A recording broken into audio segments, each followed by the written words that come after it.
plans for this week? Oh, nothing as usual. There's nothing to do in California. You should come stay with me in Piemonte, Italy. We can have so much fun. Sure, but what should we do? Come over and you'll find out.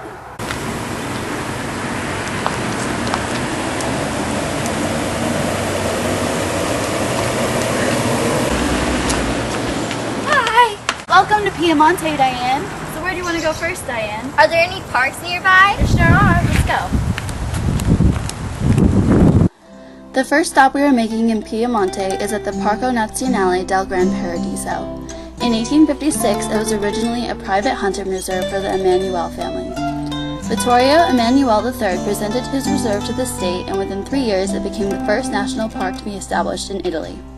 It covers 270 square miles across Piemonte, and its highest peak is the Gran Paradiso Massif at 13,323 feet. It protects the finest scenery in Italy, along with one of Europe's most endangered species, the ibex, which is a type of wild goat. Are there any museums nearby? What kind? Egyptian? Let's go. I think our second stop is to the Museo Egizio. I read that this is the largest and most important museum in Europe. The museum has objects, documents, statues, sarcophaguses, mummies, and jewelry.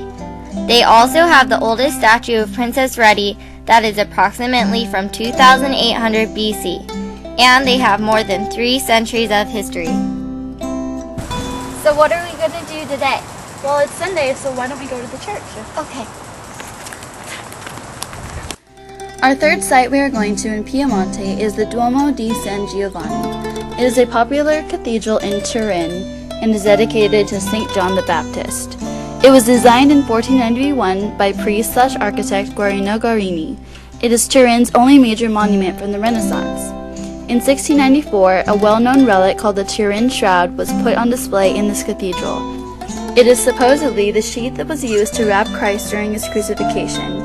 There's actually an imprint of his face on it. There's another church I want to show you. You want to go? Sure.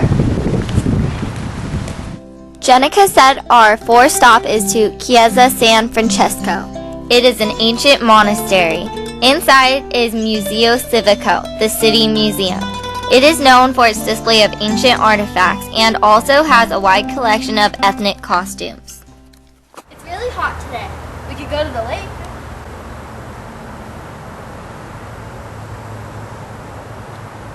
Our fifth stop is the very beautiful Lago Maggiore. It is the second largest lake of Italy and extends for 42 miles. I used to spend my days here whenever I needed to relax.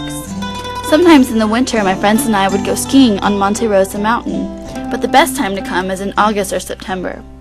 Within the lake are a series of islands called the Borromean Islands. Isola Bella is known for its beautiful gardens, and every year it is the host of the annual Stress and Music Festival. Isola Madre is the largest island and is also known for its gardens. Finally, Isola dei Pescatori, the fisherman's island, is a great place for dining. Seafood lovers will enjoy this island. So what is this, Jenica? It's a square, or a piazza in Italian.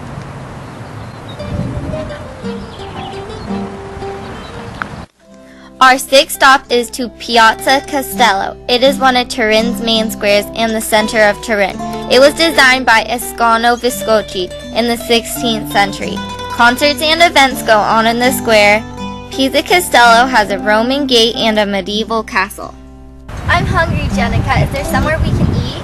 Yeah, I know of a place that serves traditional Piemonte food. Let's go.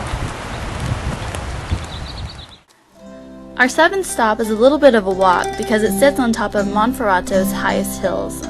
It is Ristorante Canon d'Oro. It has served different variations of local specialties since 1876. That's more than 100 years. It is located between Torino and Asti and is about 31 miles away from the city of Alba. Also, even though truffles and wine are the most delicious delicacies found in Piedmont, they are especially tasty here. Order the rare pink truffle and you're in for a treat. It also serves plenty of local cuisine, but also serves the traditional Piedmont food. It is moderately expensive, but it is definitely worth it. Jenica, is there anything as tall as these trees? I'll take you to it. Our 8th stop is to Mole Antonelliana. It is a major landmark. It was built by Alessandro Antonelli. It began construction in 1863 and was finished in 1889. It was dedicated to Victor Emmanuel. The building was finally finished at 584 feet tall. This building was the inspiration of the emblem of the 2006 Winter Olympics. This building dominates the skyline. This building is the tallest building in Turin. Our 9th stop is to the National Cinema Museum. This museum is in Mole Antonelliana. This museum has 5 floors of movie memorabilia, and in 2008, it became the 13th most visited Italian museum. This museum has things that trace back to the early Italian movie days, and is constantly playing movies in a specially designed lounge. Wow, this mansion looks like a royal palace. There's one in Piemonte. Do you want to go? Sure.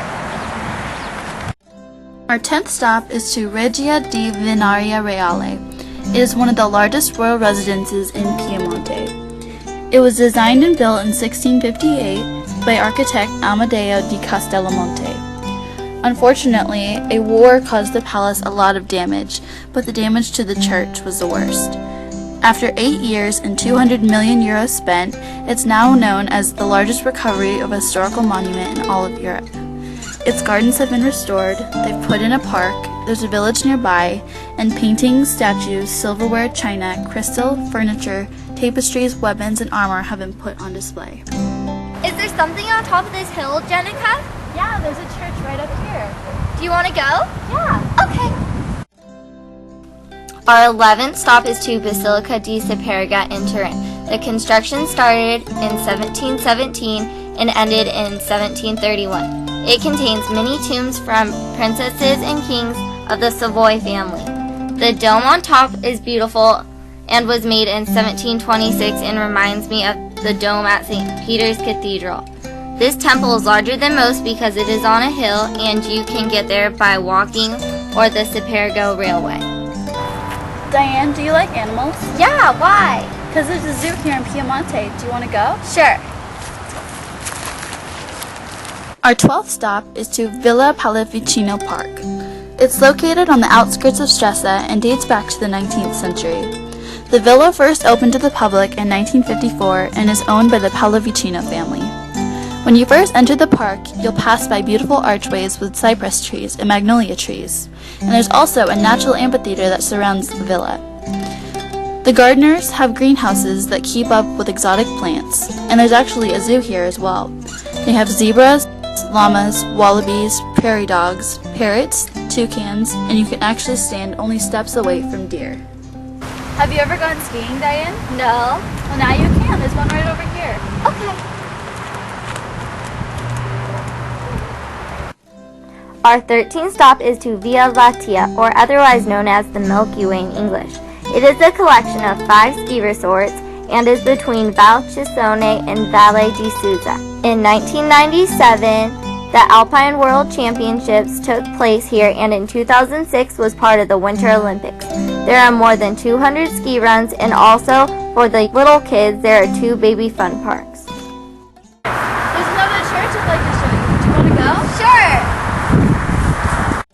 Our 14th stop is to Sacri Monti, which is the Sacred Mountains. They were built in the late 16th and 17th centuries. The Sacri Monti are groups of chapels, churches, and sanctuaries for travelers. They do have religious significance, but they're also there for anyone who likes art, architecture, and nature's beauty. The 7 sacred mountains in Piemonte are Belmonte, Crea, Domodossola, Gifa, Oropa, Orta, and Barallo. I've heard about this lake that not very many people know about. Oh yeah, it's right behind this gate. Let's go. Okay. 15th don't miss is to Lake Orta. It is tiny and only 8 miles long, but is definitely worth a visit. Nearby is a tiny village called Orta San Giulio. It has a square that faces the water, cobbled streets, many mansions, a beautiful town hall, boutiques, gardens, and picture-perfect churches. It is known to enchant people with its quiet beauty, fascinating history, and artistic treasures. It is located west of Lake Maggiore in northern Italy, and it is the only Italian lake entirely in Piemonte. You were right, Jenica. Piemonte, Italy was so much fun. There were so many things to see and do. I told you!